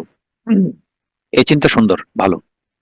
পাশাপাশি এ- এই চিন্তাটাও মাথায় রাখতে হবে যে আমি কাবা শরীফ দেখতে গেলে আমার ভিতরে যে ধর্মবোধটা তৈরি হয়, সেটা দান করলে হবে না। দুই উপকার। তার মানে আমরা এটা বলছি না যে বছর বছর আমরা প্রতি বছর ট্যুর করার মতো ট্যুরের উদ্দেশ্যে আমি কাবায় যাব। হ্যাঁ, আমরাও এটা বলি যে যে প্রতি বছর নফল হজ না করে, নফল ওমরা না করে, টাকাটা আমরা গরিব দুঃখীকে দান করতে পারি। কিন্তু যারা এই যুক্তিটা দেই, তো আমরা খেয়াল করলে দেখবো, আমরা যাদেরকে হজে যেতে নিষেধ করছি, ওমরা যেতে নিষেধ করছি, তারা কিন্তু ওমরায় না গিয়ে এই টাকাটা, বেশিরভাগ মানুষই যারা যায় আর কি, যারা ধর্মচিন্তা, যারা গভীরভাবে ধার্মিক, তারা তো মানেন, কিন্তু যারা প্রচলিত অর্থে যারা নিয়মিত ওমরায় হজে যান, তারা কিন্তু না গেলে এই টাকাটা দান করবে না, হয় না। তো একজনের এক এক দিকে আগ্রহ থাকে। তো আমরা এই কথাটা নিয়মিত প্রচার করবো যে আমরা নফল হজ, নফল ওমরা না করে আমরা একটা দান করব, কিন্তু কেউ যদি তারপরে না শুনে, তাকে আমরা মানানোর জন্য বাধ্য করব না। তো কাবার প্রতি মহব্বতটা, এটা ইব্রাহিম আলাইহিস সালাম দোয়ার ফসল। আফাজআল আফইদাতাম মিনান নাস তাহওয়ি ইলাইহিম, তো কাবা শরীফ থেকে মানুষের মনোযোগ অন্যদিকে ফেরাতে চাওয়া, এটা মূলত আল্লাহর নীতি বিরুদ্ধ কাজ। কেউ যদি কাবা শরীফ থেকে অন্যদিকে মনোযোগ ফেরাতে চায়, সে মূলত আল্লাহ বিরোধী কাজ করে, সে আল্লাহর বিরুদ্ধে দাঁড়ায়। তো আব্রাহা সেই কাজটাই করতে গিয়েছিল। সে মূলত নিজেকে আল্লাহর মুখোমুখি দাঁড় করিয়ে দিয়েছিল। সে মূলত নিজেকে ইব্রাহিম আলাইহিস সালামের দোয়ার বিরুদ্ধে দাঁড় করিয়ে দিয়েছিল। সে মূলত মানুষের মনের স্রোতের বিপরীতে দাঁড়িয়েছিল আব্রাহা। তা আব্রাহার এই কার্যকলাপ মানে আরবদের মনে ক্ষোভের জন্ম দিয়েছে। যে মানে যে ক্ষোভ ক্ষোভ ক্ষোভ সৃষ্টির ফলে একটা প্রতিক্রিয়া দেখা দেবে। তো সে কি করলো, এখানে একটা কথা এমন ঘটনা প্রচলিত আছে যে এক বিক্ষুব্ধ আরব কি করলো, প্রতিবাদ স্বরূপ কি করলো, কোল্লাইসে গিয়ে মানে মলমূত্র ত্যাগ করে পুরো কোল্লাইসকে একদম দুর্গন্ধ একদম করে ফেলেছে, নষ্ট করে দিয়ে এসেছে গোপনে রাতের বেলা। তো পরদিন সকালে গিয়ে দেখেছে পুরো পুরো কোল্লাইস জুড়ে এখানে ওখানে এই দুর্গন্ধ ময়লা গু-মুত পড়ে আছে। আব্রাহা গেল মানে ক্রোধে অগ্নিশর্মা, কি আমার একদম আমার এতে গিয়ে টুঙ্গিপাড়ায় গিয়ে আমার এই একদম সবচেয়ে পবিত্র পবিত্র জায়গায় হেগমুতে গেল, এটা কিভাবে হয়, এটা তো হতে পারে না। তো আব্রাহা খেপে গেছে, খেপে গিয়ে কি করলো, সে বললো যে এটা খুব চরম অবমাননা। এটা বর্তমানে ভাষায় যেটা বলতে চাই, এটা বলতে তাহলে বলতে হয় যে বিদেশি মদদে বিরোধী দল সরকার পতন ঘটাতে চাইছে এ কল্লাইছে হাগামোতা করে। তো এমন একটা যে বিদেশি কোনো শক্তির মদদ আছে, পাকিস্তানের মদদ আছে, এটা সবাই রাজাকার, এটা সরকার পতন ঘটাতে চাইছে এই বলে যে টুঙ্গিপাড়া হেগেমুতে। তো এখন কল্লাইসটা আব্রাহার মানিজ্যতে প্রশ্ন হয়ে দাঁড়িয়েছে। সে প্রজাদের কাছে গ্রহণযোগ্যতা এবং অবস্থান ধরে রাখার জন্য সে দেখলো যে কিছু একটা না করলে নয়। যে এত সম্মান, এত মর্যাদা, এত বিপুল অর্থ ব্যয় করে সে কল্যাশ নির্মাণ করলো, সেখানে বিরোধী দল হেগমুতে গেল, এটা কেমন কথা? তো এটা তো তার ইজ্জত কা সওয়াল। তখন সে সিদ্ধান্ত নিল যে কাবা শরীফ ধ্বংস করতে হবে, বিকল্প স্থান কি করতে হবে, মানে বগুড়াকে গুড়িয়ে দিতে হবে এবং ফেনীকে একদম অবহেলিত রাখতে হবে, ফেনীর ফুলগাজীকে একদম রাস্তাঘাট সব দিকে অবহেলিত রাখতে হবে। বিরোধী দলের যেখানে যেখানে তার স্ট্রং হোল্ড, সেটাকে সম্পূর্ণ নিশ্চিহ্ন করে দিতে হবে। এবং যে কি যেন, যেখানে জিয়ার মাজার যে পার্ক, সেটাতে একদম রাস্তা ওই যে বেইলি ব্রিজ সব তুলে দিয়ে ওখানে যাওয়ার রাস্তা বন্ধ করে দিতে হবে। তো এখন সব কাবা হল তাহলে বিকল্প জায়গাগুলোকে ধ্বংস করে দিল, এই ধ্বংস করার সিদ্ধান্ত কাবা শরীফকে। এখন সেনাবাহিনী নিয়ে সে মক্কার উদ্দেশ্যে রওনা দিল এবং এই সেনাদলে অনেকগুলো হাতিও ছিল। তো এত বিরাট বাহিনী মোকাবিলা কর, সে বিশাল বাহিনী নিয়ে মক্কার উদ্দেশ্যে এসেছে আবরাহা। তো এত বিশাল বাহিনী মোকাবিলা করার সামর্থ্য আসলে আরবদের ছিল না। আরবরা তো আসলে নিয়মতান্ত্রিক কোনো শাসন ব্যবস্থা ছিল না, রাজাও ছিল না, তাদের অত নিয়মতান্ত্রিক কোনো শাসন বা সেনা দলও ছিল না। তো এত বিশাল একটা নিয়মতান্ত্রিক বাহিনীর মোকাবিলা করা তো আসলে অসম্ভব, যতই বীর পুরুষ হোক আরবরা। কিন্তু একটা প্রতিষ্ঠিত আমেরিকান সেনাদের বিরুদ্ধে কিছু করা কি সম্ভব? সম্ভব না। যারা যাদের মানে যেখানে যায় আসলে বিমান এখন আকাশ শক্তির বিরুদ্ধে মুজাহিদদের অসহায় হয়ে পড়ে। তো যেখানে যায় যদি আকাশ শক্তিকে পুরো ব্যবহার করে, সেখানে সে তালেবান হোক বা ইরাক সিরিয়াতে প্রতিরোধ শক্তি হোক, কোথাও সে টিকতে পারে না আকাশ শক্তির বিরুদ্ধে। যখন তারা জমিনে নেমে আসে তখন হিসাব অন্যরকম হয়। তো এই তো নিয়মতান্ত্রিক বাহিনী, তখনও তারা শক্তিতে সামর্থ্যে একটা একটা পরাশক্তি, তো তার সাথে পেরে ওঠার কথা ছিল না। তো ইজ্জত সম্মান রক্ষায় আরবরা খুবই অকুতোভয় ছিল, তারা মরিয়া ছিল। তারা নিজের উপর কি আছে না আছে, নিজের শক্তি কি আছে না আছে সেটা না দেখে নিজের সম্মান বজায় রাখার জন্য শত্রুর উপর ঝাঁপিয়ে পড়তে দ্বিধা করতো না। তো আরবদের একটা নীতি ছিল যুদ্ধ বিগ্রহের ক্ষেত্রে, তাদের একটা স্বীকৃত নীতি ছিল এটা, লড়াই করার সামর্থ্য থাকলে তারা কি করলে ঝাঁপিয়ে পড়ে। আর যদি দেখে যে এই বিশাল বাহিনীর বিরুদ্ধে তাদের লড়াই করার সামর্থ্য নাই, তখন তারা কি করে, তাঁবু ছেড়ে, ঘরবাড়ি ছেড়ে পাহাড়ে মরুতে আত্মগোপন করে। এটা তাদের একটা স্বীকৃত নীতি। এটা পরাজয় না বা পলায়ন না। পারবে না, কি করবে, আত্মহত্যা করবে। তো তখন মক্কাবাসী দেখলো যে আব্রাহার বিশাল বাহিনীর সাথে তারা পেরে উঠবে না। তখন তারা তো কি করলো, কোরাইশ পুরো মক্কাবাসীরা পাহাড়ে আশ্রয় নিল। তো সাধারণত আরবরা তো স্থায়ীভাবে ঘরবাড়িতে থাকতো না, তাঁবু খাটিয়ে বা খড়কুটোর মতো ঝুপড়িতে বাস করতো। তো এই জন্য শত্রুর মুখে মানে সবকিছু ছেড়ে নিরাপদ কোনো স্থানে সরে পড়াটা তার জন্য খুব একটা কঠিন ছিল না। তারা একদিন এক জায়গায় থাকতো, তারা দেখবে অনেকটা যাযাবর জাতি। তো যাযাবর মক্কায় যারা থাকতো তারা স্থায়ী হলেও স্থায়ী কোনো ঘরবাড়ি নির্মাণ করতো না। আমাদের আগের আলোচনা এটা গিয়েছে, তারা ঘরবাড়ি নির্মাণ করা শুরু করেছিল কে, মক্কায় স্থায়ীভাবে। তো তারা যদি ঘরবাড়ি ছেড়ে পাহাড়ে গুহায় আশ্রয় নিত, তাদের মূল্যবান হারানোর মতো মূল্যবান কিছু থাকতো না। তো শত্রুরা এসেও তেমন কিছু পেত না। তো আবার কি করতো, শত্রু যখন চলে যেত, তো আরবরা আবার এসে নিজ নিজ জায়গায় গুছিয়ে বসতো। এই ছিল তাদের কর্মকৌশল। তো এখন আব্রাহা যখন সৈন্যবাহিনী নিয়ে আসলো, তো আরব বা মক্কার কুরাইশরা দেখলো যে আব্রাহার সুশিক্ষিত ও অভিজ্ঞতা সম্পন্ন বাহিনীর বিরুদ্ধে দাঁড়ালে তাদেরকে রীতিমতো কচুকাটা করবে, পিষে ফেলবে। তো এমন বাহিনীর বিরুদ্ধে লড়তে যাওয়া নিতান্ত বোকামির শামিল, এটা তো সহজ বিষয়, সবাই বুঝে। তো আরবরা কি করে, যার কাছে পরাজিত হয় তার আনুগত্য করে, এটা আরবদের একটা স্বভাব, ঝোঁক, তাদের একটা রীতি। তো আমরা যখন মক্কার উপকণ্ঠে পৌঁছলো, তো পৌঁছার আগেই আশেপাশের লোকজন, মক্কার লোকজন নিরাপদ আশ্রয়ে সরে পড়েছে। কিন্তু সরে পড়ার সময় গবাদি পশুগুলো নিয়ে যেতে পারেনি। গবাদি পশুগুলো তো সব জায়গায় চরার মতো ঘাসলতা থাকে না। তো তারা গবাদি পশুগুলোকে কি করছে? একটা চারণভূমিতে যেখানে চরছিল সেখানে রেখে তারা চলে গেছে। তো আব্রাহার বাহিনী কি করলো? মক্কায় এসে যেখানে যত পশুপাল পেয়েছে সবগুলো তাড়িয়ে নিয়ে এক জায়গায় এসে জড়ো করেছে। মানে যাকে বলে ক্রোক করা, জব্দ করে নিয়েছে। তো সেই জব্দ করা পশুগুলোর মধ্যে আব্দুল মুত্তালিব, নবীজির দাদা, তার ওট পাল্য ছিল জব্দ করা ওটগুলোর মধ্যে।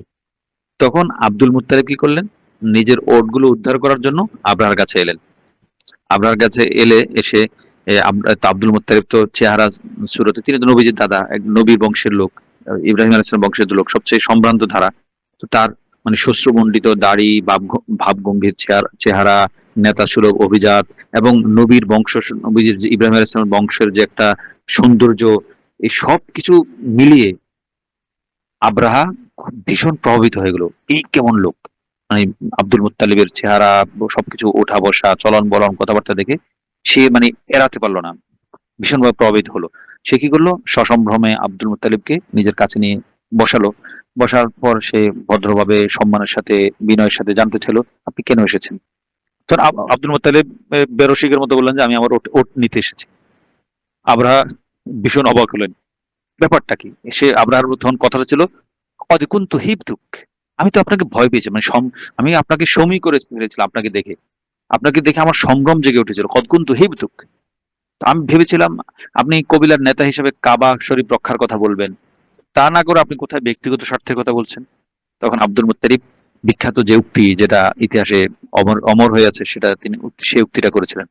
তিনি বলেছেন, আব্দুল মুত্তালিব বলেছেন, "আম্মাল ইবিল ফালি।" ওটের কথা যেটা বলছেন সেটা আমার। ওটটা আমার। আমি ওটের মালিক।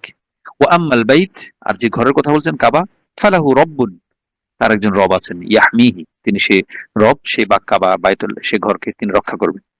এই ছিল আব্দুল মুত্তালিবের আকীদা। তো আবরাহা যখন তিনি ওট ফিরিয়ে দিয়েছেন, ওট পাল ফিরিয়ে বা আব্দুল মুত্তালিব ওট নিয়ে চলে গেছেন।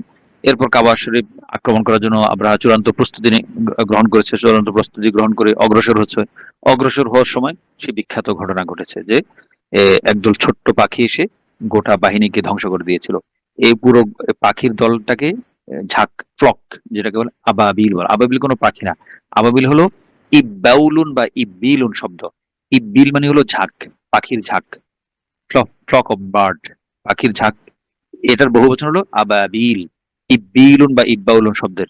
তো আবাবিল মানে পাখির বহু ঝাঁক, অনেকগুলো পাখির ঝাঁক, ঝাঁকে ঝাঁকে পাখি এসে তো এ পাথর টুকরা আব্রাহার বাহিনীর উপর নিক্ষেপ করেছিল। সেই পাথরের টুকরার আক্রমণে আব্রাহার বাহিনী এবং আব্রাহা নিজে এবং তার হস্তি বাহিনী সবাই ধ্বংস হয়ে গিয়েছিল। তো এই হস্তি বাহিনীর ধ্বংসের ঘটনা আরবদেরকে রীতিমতো হতবুদ্ধি করে দিয়েছিল। এবং তাদের মনে একটা এ নিয়ে একটা অনুশোচনা ছিল যে তারা তাদের যে পবিত্র উত্তরাধিকার কাবা শরীফ, তারা নিজেদের ক্ষমতা, নিজেদের শক্তি দিয়ে তারা রক্ষা করতে পারেনি। তো এজন্য তাদের মনে একটা অনুশোচনা ছিল, অনুতাপ ছিল, একটা অপরাধ বোধ ছিল। তারা কাবা শরীফ ফেলে পালিয়েছে। তো আল্লাহ তাআলা যখন কাবা শরীফ রক্ষা করলেন, তখন এই কাবার প্রতি আরবদের বিশ্বাস, শ্রদ্ধা, আকীদা, আনুগত্য অনেক অনেক গুণ বেড়ে গিয়েছিল। তো আসহাবে ফিলের ধ্বংস ছিল আরবের জন্য এক যুগান্তকারী ঘটনা, এক অবিস্মরণীয় ঘটনা, ইতিহাসের এক যুগান্তকারী, এক বাক সৃষ্টিকারী অধ্যায়। তো তো আসহাবে ফিলের ঘটনা ব্যবহার করে আরবরা কি করতো? সময়ের ভাগ করতো যে এ, অমুক ঘটনা আসহাবে ফিলের 1 বছর আগে ঘটেছে, বা 1 বছর পরে ঘটেছে, বা 2 বছর আগে ঘটেছে। এভাবে আসহাবে ফিলকে মূল ধরে, সেন্টার ধরে তারা সময়কে ব্যবহার করতো, এইভাবে সময় ব্যাখ্যা করতো। এই প্রথাটা অবশ্য শুধু আরবে নয়, পৃথিবীর অন্য দেশেও প্রচলিত আছে যে স্বাধীনতার বছর, বন্যার বছর, জালিমের পতনের বছর, 15ই আগস্টের এই 5ই আগস্টের সময়, বা জালিম সরকার পতনের আগে বা পরে দ্বিতীয় স্বাধীনতা, এই ধরনের নানা টার্ম সময় বোঝানোর জন্য এবার চিহ্নিত করার একটা প্রচলন ছিল, এখনো আছে। তো আসহাবে ফিল ধ্বংস হওয়ার কয়েকদিন পরে নবীজি জন্মগ্রহণ করেছেন। তো পুরো মক্কাবাসী জানতো যে, আচ্ছা, আমরা যেহেতু 1 ঘন্টা হয়ে গেছে, আমরা আজকের জন্য এখানে অনেক দীর্ঘ আলোচনা আমাদের। আজকের স্ক্রিপ্টটা প্রায় 30 পৃষ্ঠার, মাত্র আমরা খসড়া যেটা সেটা খসড়া দীর্ঘ, আমরা মাত্র কয়েক পৃষ্ঠা খসড়াটা আমরা উপস্থাপন করতে পেরেছি। ইনশাআল্লাহ দীর্ঘ আলোচনা হবে এই পর্ব নিয়ে। তো আমরা আমরা শোনার চেষ্টা করব। আমাদের যদি কোনো কারো পরামর্শ থাকে, কোনো সংশোধনী থাকে, আমরা আমাদের কমেন্টে জানানোর চেষ্টা করব, তাহলে আমরা সংশোধন করার প্রয়াস চালাবো। পাশাপাশি কোনো অন্য কোনো আলোচনার অসম্পূর্ণ থাকলে সেটা জানালে আমরা সেটা সম্পূর্ণ করার চেষ্টা করব। আল্লাহ তাআলা আমাদেরকে সিরাতকে ভালোভাবে ধারণ করার, বরণ করার, গ্রহণ করার তৌফিক দান করুন। নবীজির জীবনকে, নবীজির আদর্শকে আমাদের জীবনে বাস্তবায়ন করার তৌফিক দান করুন, এবং নবীজির কোরআন পাশাপাশি নবীজির সুন্নাহকেও শরীয়তের একটি উৎস, শরীয়তের মূলনীতির এবং একটা প্রধান উপকরণ হিসেবে মানার এবং জানার তৌফিক দান করুন। আমিন।